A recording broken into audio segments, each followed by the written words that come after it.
बिस्मिल्लाहिर्रहमानिर्रहीम। अस्सलाम वालेकुम दोस्तों, अपनी नेक्स्ट वीडियो के साथ आपको वेलकम करता हूं अपने इस चैनल में। दोस्तों, मैंने लास्ट वीडियो जो आप लोगों के साथ शेयर की थी वो ज़्यादातर आपके कमेंट्स के आंसर थे। तो उसके बाद दोस्तों ने आज भी काफ़ी ज़्यादा कमेंट्स किए हैं और उसमें कुछ कमेंट्स ऐसे हैं जो कि क्वेश्चन पूछे गए हैं उन कमेंट्स में, जो कि ऑलरेडी मैं पिछली वीडियो में कवर कर चुका हूं। इवन कल वाली जो वीडियो है उसमें मैंने कुछ आंसर आप लोगों के कवर किए हैं। तो प्लीज़ वीडियो को कंप्लीट देखा करें और उसमें जो चीज़ें आपके टॉपिक से रिलेटेड है वो लाजमी तौर पे गौर से सुना करें, क्योंकि वो इन्फॉर्मेशन मैंने ऑलरेडी दी होती है।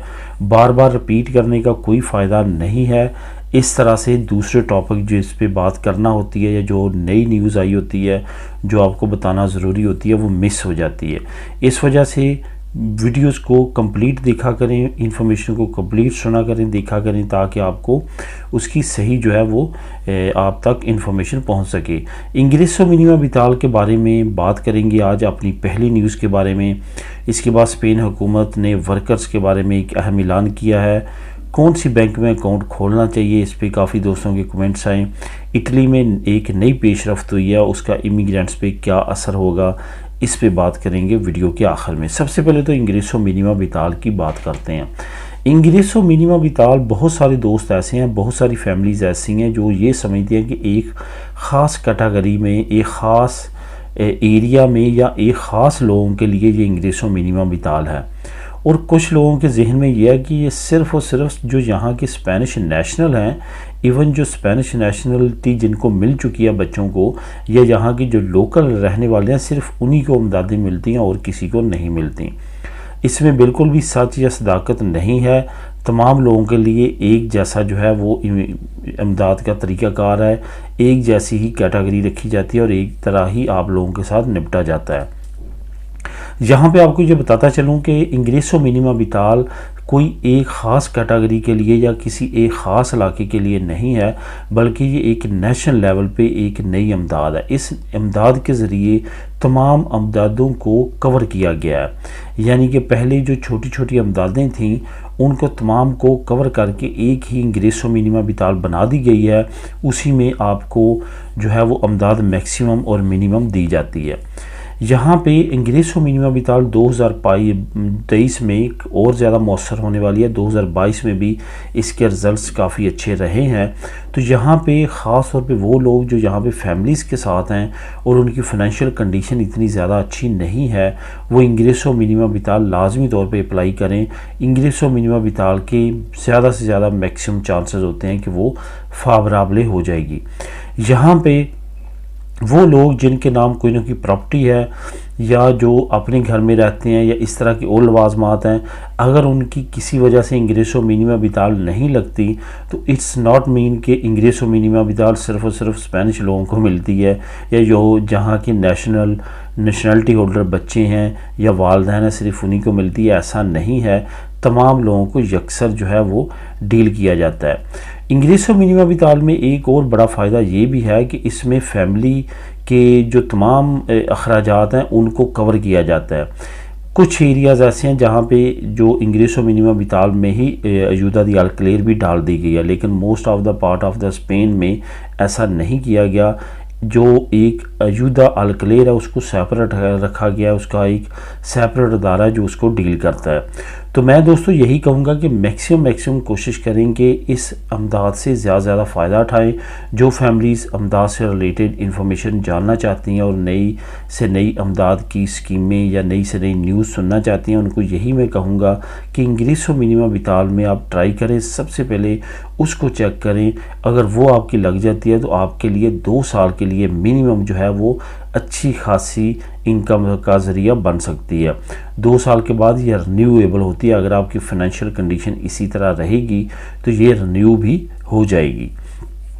स्पेन वर्कर्स के लिहाज से एक नया ऐलान किया गया है, इसका लिंक मैं नीचे आपको प्रोवाइड कर दूंगा। स्पेन ने 2023 में जो मिनिमम सैलरी का लेवल है उसको इंक्रीज़ करने का ऐलान किया है।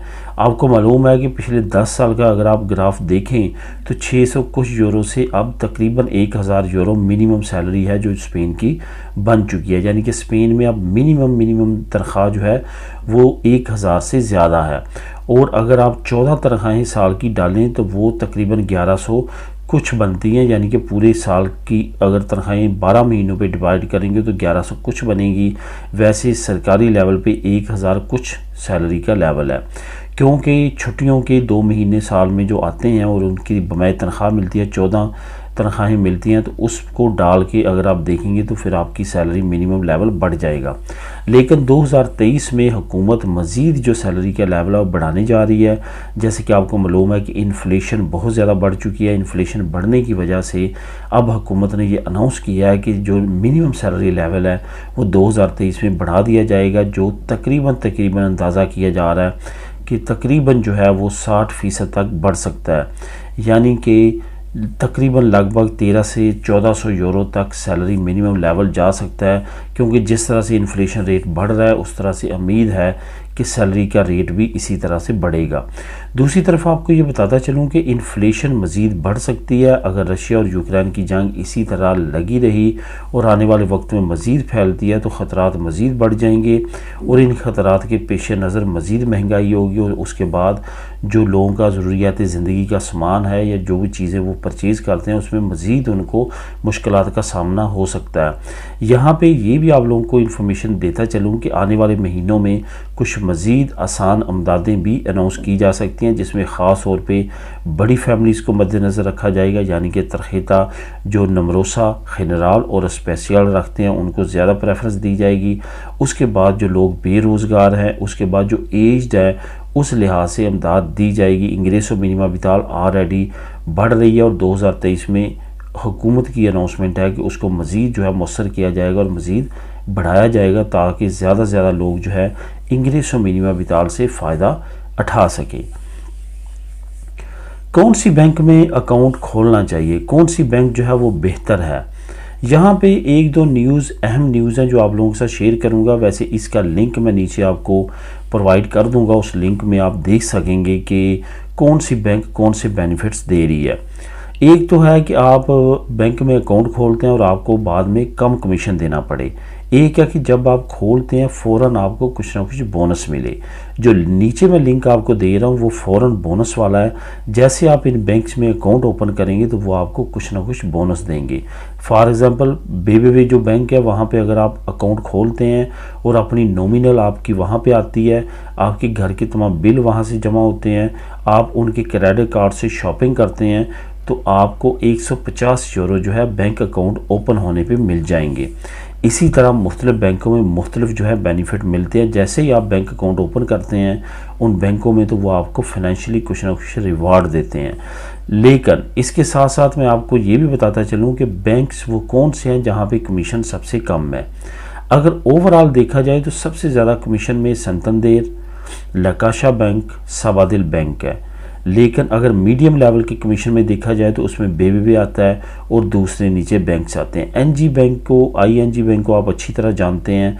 ING बैंक में अब तक ये था कि आप उनके इलेक्ट्रॉनिकली या आप उनकी मशीन को यूज़ करते हैं तो सिन कमीशन आप वहाँ से रकम निकलवा सकते थे। इवन आप लकाशा और दूसरी बैंकें भी इस्तेमाल करते हैं उनके कार्ड के ज़रिए तो आपको कमीशन पे नहीं करना पड़ता था। लेकिन याद रखें 31 जनवरी के बाद आप अगर किसी भी मशीन से निकलवाते हैं जो ING की ना हो तो आपको फ़ी ट्रांजैक्शन पैसे निकलवाने पे 2.5 यूरो देना पड़ेंगे। ये ऑफिशियल न्यूज़ है और ये 31 जनवरी 2023 के बाद ये लॉ इम्प्लीमेंट हो जाएगा और आपसे वो कमीशन काटना शुरू कर लेंगे। अब आखिर में बात करते हैं इटली की। इटली में हालात काफ़ी ज़्यादा नासाजगार होते हुए नज़र आ रहे हैं, ख़ास तौर पे इमिग्रेंट्स के लिए, क्योंकि वहाँ पे जॉर्जिया मेलोनी नई जो लेडी हैं जो कि फ़र्स्ट टाइम इटली की प्राइम मिनिस्टर बनी है कोई भी औरत, वो हैं और उनके साथ मानियो सल्वानी और बर्लस्कोनी, ये 3 ऐसी जमातें हैं जो इमिग्रेंट्स मुखालफ हैं। इनको भारी अक्सरियत मिली है और इन्होंने तीनों ने इत्तेहाद करने के बाद एक हुकूमत बनाई है जिसका कि प्राइम मिनिस्टर जो है वो जॉर्जिया मेलोनी बनाई है, क्योंकि जॉर्जिया मेलोनी की पार्टी ने सबसे ज़्यादा वोट हासिल किए। अब ये तीनों जो है वो मिल के कुछ ऐसा प्लान कर रहे हैं जो कि इमिग्रेंट्स की ज़िंदगियों को मज़ीद अजीरन करने के लिए होगा। इटली में आने वाले वक्त में इमिग्रेंट्स के लिए हालात नासाजगार हो सकते हैं। सबसे पहले उन्होंने अनाउंस किया कि जो कश्तियों के ज़रिए इमिग्रेंट्स आते हैं उनको रोका जाएगा। उसके बाद बाकी स्टेप्स लिए जाएंगे जो वो ऑलरेडी अपनी इलेक्शन कैंपेन में बात कर चुके हैं कि इमिग्रेंट्स को कम से कम किया जाएगा, उनकी सहूलतों को महदूद किया जाएगा, उनके कैंप्स बंद कर दिए जाएंगे। अभी से ये मामला शुरू हो चुके हैं। इटली में अजील करवाना और किसी भी कैंप में जाना अब इंतहाई मुश्किल हो चुका है। सिवाय कुछ एरियाज़ के इटली में बाकी जगहों पे असाइलम से कोई रेफ्यूजी नहीं ली जा रही। तो इट्स मीन कि आने वाले वक्त में इटली में हालात इमिग्रेंट्स के लिए तंग हो सकते हैं। तो दोस्तों ये थे आज की अहम न्यूज़ और इन्फॉर्मेशन। मिलेंगे नेक्स्ट वीडियो में नई अपडेट्स के साथ। अल्लाह हाफिज़।